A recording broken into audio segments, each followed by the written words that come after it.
Today, I'm telling you why you need to be watching out for knit ties.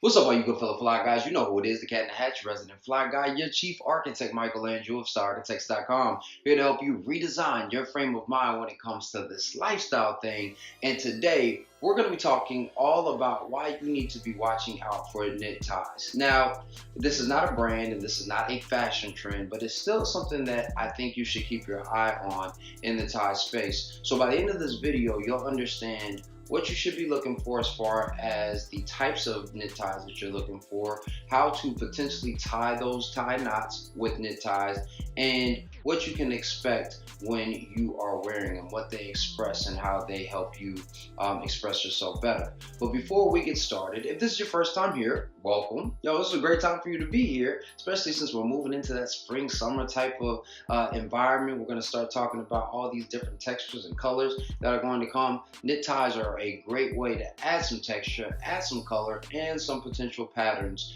to offset or create an exclamation point for your look. So if you find this information beneficial, please consider subscribing. I would love to be a character in your style story. If you have already subscribed, like Brian Simmons and Aaron Covington, then you know I appreciate you. And now all you have is one more thing left to do, and that is hit that notification bell, and that way you will be notified each and every time new content comes out. So why should we be watching out for knit ties? Well, knit ties are a wonderful addition to your tie ensemble, to your tie collection, if you already have some other ties. And we're going to be talking about the necessary ties that I believe you should have in your repertoire and why in some upcoming episodes. But a knit tie is a wonderful accent piece that actually is a conversation starter. So for a lot of you guys who tend to be a little bit quieter or who are not as extroverted as other people, the knit tie is a great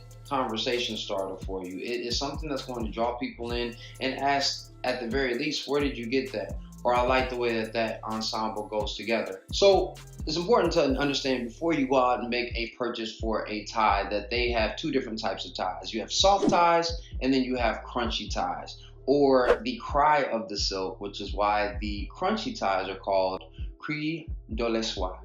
You know, I'm not a French speaker, so that's going to be a hard thing for me to say. So I'm just going to stick with the crunchy ties. So when it comes to the soft knit ties are actually woven much like the socks that you wear on your feet. So if you've ever noticed that the soft tie is just tubular, it looks like it is almost a sock, was because it's woven on the same types of looms that are associated with your tube socks. And so because of that, you don't ever see any seam on that type of tie. Now on the crunchy ties, you'll see that these are actually made in a very classic way that is very hard to find. The looms are hundreds of years old, and they create the seam on the back side of the tie.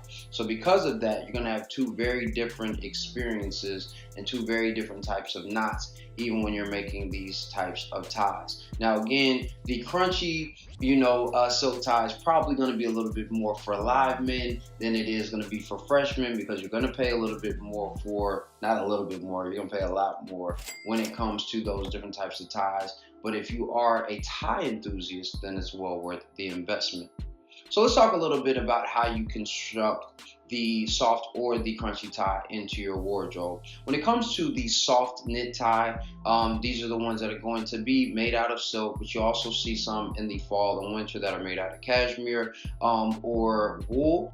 These are things that are going to often pair well with a nice casual look. So if you have your blazer on, or a nice sports jacket, or even a nice sweater, much like this one, then you can pair it with a soft knit tie, and it'll be a wonderful offset to reinforce the casual nature of the expression that you're trying to create. If you do need to be a little bit more formal, and this is more so if you're wearing a suit or your darker color schemes when you are stepping out maybe for the evening, then the cri de la soie may be a little bit better for that evening. You see how sophisticated that sounds? It just sounds more sophisticated when you're saying that. So you can add that to your repertoire. Now, when it comes to the different types of colors that you should think about when it comes to purchasing a knit tie, especially for the spring, you'll find that a lot of those softer knit ties are going to have lines, they're going to have stripes, similar to how you'll see some socks. And for that point, you want to make sure that all of the colors are going to correlate or have something that you can draw on with the rest of your suit. Now, with the crunchy knit ties, I often like to err on the side of more solid colors, since those are going to be a little bit more formal.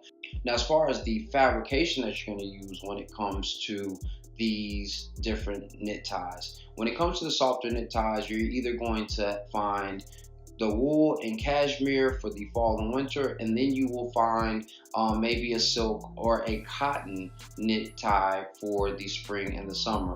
And both of those are going to be seasonally appropriate. But when it comes to the crunchy knit ties, if you're going to wear those, know that you can wear a crunchy silk knit tie throughout all the seasons. So if you have the right type of color, you have the right type of knit, and you have the right type of expression as far as the ensemble is concerned, then you can really create a unique and sophisticated look with your ensemble. So when you are stepping out and trying to add a little bit of a conversation starter, if you're a quiet guy, or you don't mind people actually feeling some of your textured talk that you're going to create with your sartorial wardrobe, then you definitely want to watch out for the knit ties. So that is all that I have for you. Quick video again when we're coming to the ties, as they are exclamation points, but they still have so many wonderful things that they can offer with adding some accents to your ensemble. So I want you to try that on, see how it fits you, and answer this question of the day. Did you know that there was a difference between soft and crunchy knit ties? And if so, which one do you prefer? Leave me some comments in the comment box and let me know your thoughts. As always, if you found this information beneficial, go and give me a thumbs up. It helps the channel to grow. It'll help create a community so that we can keep this conversation going. Please make sure that you share this with a friend if they're in the market for looking for a knit tie or just want to build their tie wardrobe. And above all, don't ever forget that dress is nothing more than the expression of a man's state of mind. So you, yes you, should always dress to express. I'll see you tomorrow. Peace.